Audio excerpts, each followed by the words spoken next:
She's got that look. She's got that style. She's got that conversation that makes you want to stay for a while. She's the all-American woman. Hi everybody, and welcome to another video. This time I'd like to talk to you about what we're celebrating today, or what the nation is celebrating today, or recognizing to some. Today is National Women's Equality Day. It is normally celebrated on the 26th of August, which is also the anniversary of the 19th Amendment, which is the women's right to vote. Now, the women's right to vote and the enactment of the 19th Amendment are bittersweet topics for me, and because I am a woman of color. And I say this because as all the states were taking their time voting, and the southern states were having the hardest time with it, or basically saying they didn't believe that women should be allowed the right to vote, you know, and the United States needing at least 35 states to positively vote for this 19th Amendment. You know, like I said, it's bittersweet for me because after the vote after women gained the right to vote, then it became a thing about, you know, yes, some women have the right to vote, be it white women, but then women of color, even though they had also been a part of this suffrage movement, were not given the right to vote, or they were given the right to vote with conditions. And of course, if you have seen your history books, read your history books, or even if you have seen movies as of late that have dealt with the topic of voting, the last one being Selma, you saw how people of color, even though they had the right to vote at this time, they were allowed only to vote with conditions, meaning they had to pass tests. And usually these tests were so difficult, the people giving them probably didn't know the answers themselves without the answer sheets. So, you know, celebrating or recognizing the women's right to vote as a country is sort of, like I said, bittersweet to me. I think that if women hadn't been allowed the right to vote, whether it just have been, you know, some got the right to vote and they were allowed to do it while others had the right to vote but only with conditions. If that hadn't happened, if that stepping stone hadn't happened, then, you know, I think it would have been even more difficult during the civil rights movement, and black people gaining the right to vote without conditions, without being tested, without being told you have to prove that you can be given this right. It was a right. It wasn't a privilege. You don't have to prove that you have a privilege. I mean, you don't have to prove that you have a right. You being a U.S. citizen means you have that right. So, yeah, like I said. But when President Obama, back in 2009, you know, again, did his proclamation like it's always done by each president each year on the different monthly recognitions, President Obama set a precedent in my eyes, because he not only talked about the women's right to vote, and this was in 2009 he did this, he not only talked about the women's right to vote, he also talked about the women of color that came before that right and came after that right, that also, you know, was a part of that. You know, in the movies, you don't necessarily see the women of color being recognized, especially when you're talking about the women's suffrage. Of course, you always see the staples, Susan B. Anthony and Elizabeth Cady Stanton, because they were basically the mothers of that suffrage movement. And then you see a lot of other women, but you rarely ever see women of color in those movies, or even in those biopics, or documentaries, unless it's a small snippet somewhere at the end or somewhere in there to say, okay, yeah, there were some women of color that were there. But they played a huge part in this women's right to vote. And they also, at some point, they had to even fight to the right to be women suffragists, because groups like the Daughters of the Confederacy and other Southern groups especially did not want them to have anything to do with the women's suffrage movement, because they did not feel they had their rights, because they were women of color. And it was mainly black women, but I'm sure there were other women. That's why I always say women of color, because I'm sure there were other women who also were not recognized. And there were plenty of other women that were part of the women's suffrage movement, and that helped to make the 19th Amendment come to fruition, and women having the right to vote, which I still think is very important. And, it was a stepping stone for other women, whereas it was a celebration for a lot of women.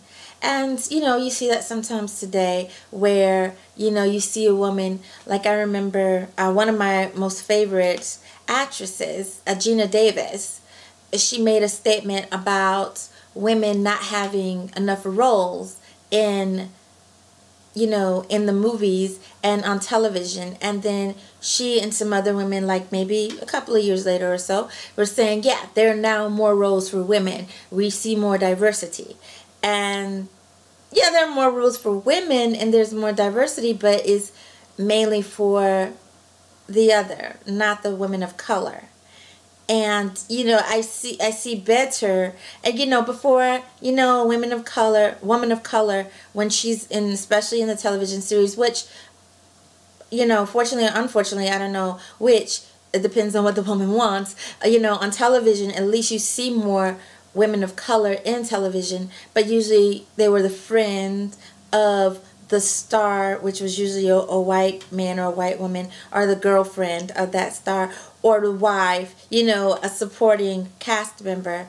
And now, with women like producers like Shonda Rhimes, you see more diversity. But Shonda Rhimes didn't start that. That was started years and years ago. I mean, anybody that's a Trekkie knows that was Star Trek. That was one of the first times I've ever seen such a diverse cast, and a woman of color in a starring role, pretty much. I mean, yeah, nobody really starred beside Captain Kirk, but but you know what I mean. There were people. There was a diverse cast, and also the Jeffersons. A lot of people don't give it enough credit for being such a diverse cast, and there wasn't really a star on the Jeffersons. There was room for everyone. I mean, that was the first time I'd ever seen a man like Mr. Bentley on a show like that, because usually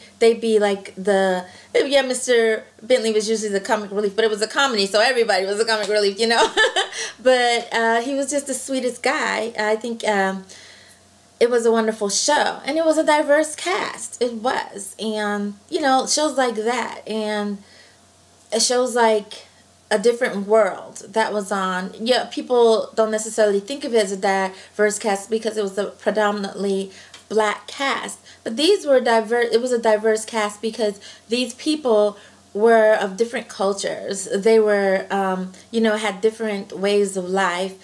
They came from different backgrounds, from different socioeconomic backgrounds and things like that. So it was a diverse cast, even though they were all people of color. And so there were like so many shows like that that did so great. And and I miss seeing shows like that because they come, but most of the time you see them now, they're not on network television. Mainly see them on basic cable shows, and definitely the shows that cater to women or people of color, like BET or Centric and things like that, or TV One. These things Fusion, things, shows like that. So I would just like to see more of that. And that's just me. And as far as Women's Equality Day, there was a article on the internet about how women's equality, even though, you know, the struggle is over 95 years old, you know, when the women's right are not over 95 years old, it's 95 years since the women earned the right to vote. And, you know, still in politics alone, just that one group, there are women don't even make up half of the political spectrum. And that's as far as when you start with the mayor all the way up to the governor, all the way up to the Supreme Court. You know, they don't even make up half of the political spectrum in each of the different categories on the political standpoint. And then if you break it down even further, women of color, it's less of them than all the women combined. There's very, very few of them. You probably have one woman of color to about 5 other women, white women, or Caucasian women.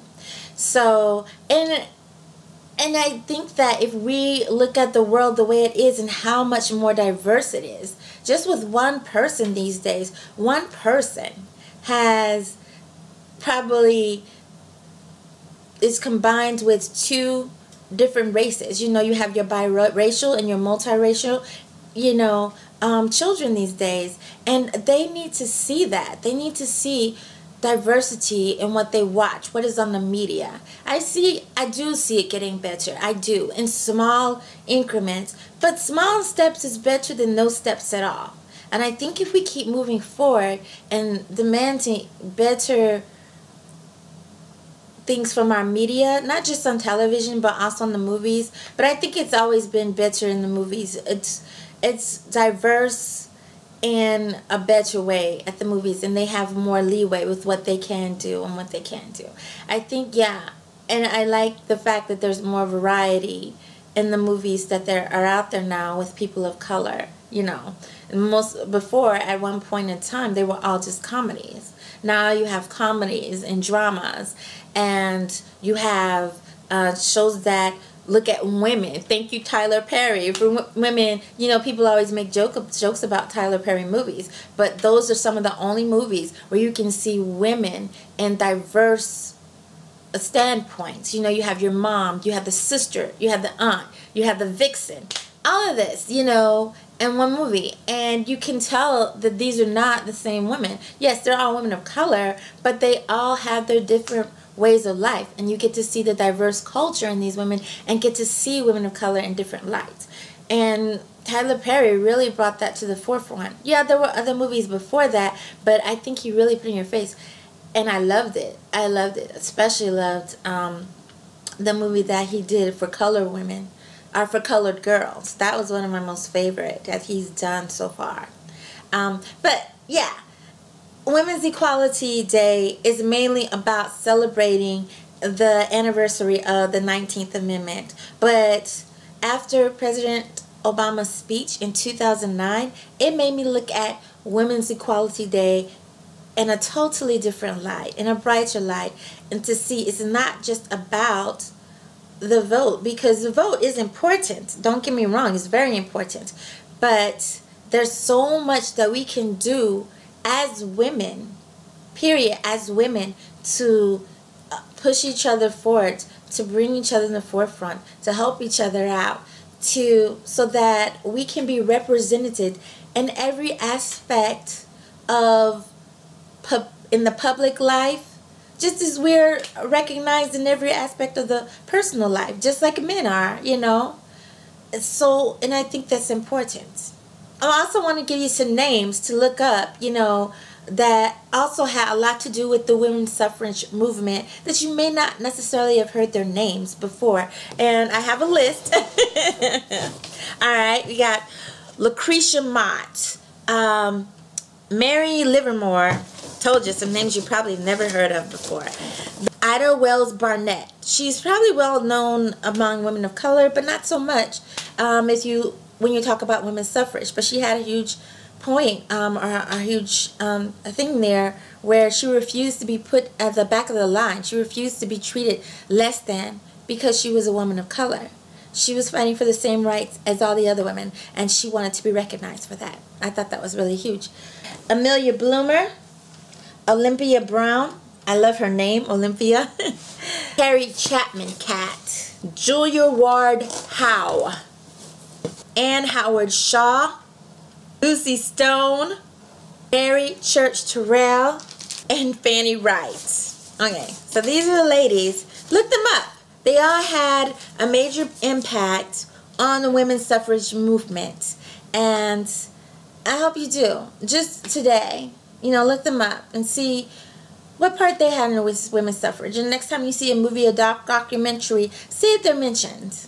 Most of the time they're not. You know, like I said, they put a lot of women in the background, you know, to say, and they hardly ever put a woman of color in there. But they do put they always say make sure to mention Elizabeth Cady Stanton and Susan B. Anthony, who are the mothers of the movement. All right, well, that's all I have for you today. Thank you for your time, and I hope to see you again.